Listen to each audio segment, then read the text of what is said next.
Sanchez is now Man United player, and Mkhitaryan has completed the straight swap to Arsenal, so 3 days of negotiation have ended in a resolution that I think suits both clubs pretty well. Arsenal need a depth player, a player who can add depth to the midfield and going forward, and he has chipped in going forward in an attacking sense. So Mkhitaryan can play more than one role, which is what Arsenal needs because they're lacking experience in every position on the pitch apart from centre forward and goal.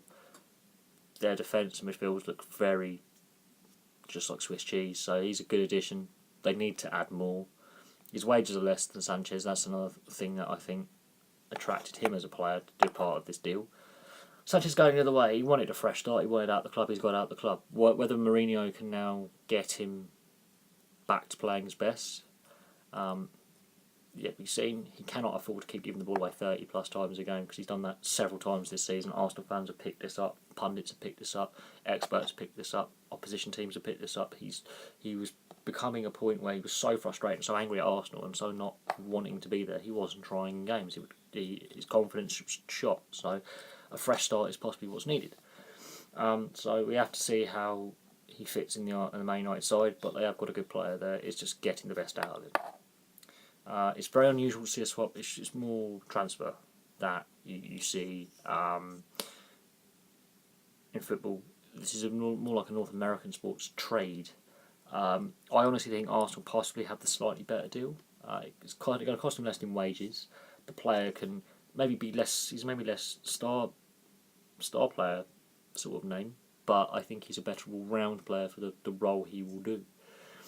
But we shall see what happens. We shall see how Sanchez adapts to his new environment. He's already been taking selfies in his Man United kit, which I think is a bit of a disrespect to Arsenal because they have, given him a chance there and he hasn't really repaid them. And how Wenger gets Mkhitaryan playing is important because I don't think Wenger's long for the Arsenal hot seat. He might not see out the season. That's my personal opinion. Arsenal fans have been very critical, especially after the Nottingham Forest and Bournemouth games. They were furious.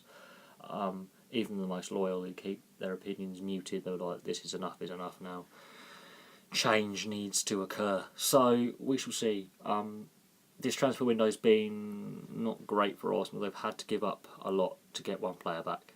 They've had 3 key players out the door and they've got 1 key player back, so there's still room to strengthen that squad. Unless Wenger really wants to play with the kids, give those fringe players more starts. I don't know if that's going to backfire on them. They are in Europe. They are an unknown quantity in the Europa League. I think they have got enough to possibly win that competition if they're coached correctly. That result at the weekend will do them a world of good, but they've got to build on it because they've lost a lot of ground to the top 4.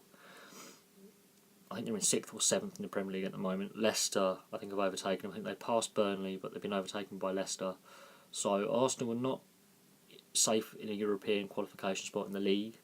They're out the FA Cup, they're out the League Cup, so much depends on what they do in Europe. If they do well in Europe, that might give Wenger a good send-off next year, because that, if they win Europa League, that could be enough to keep Wenger in a job. But I'm not holding out anything in football anymore.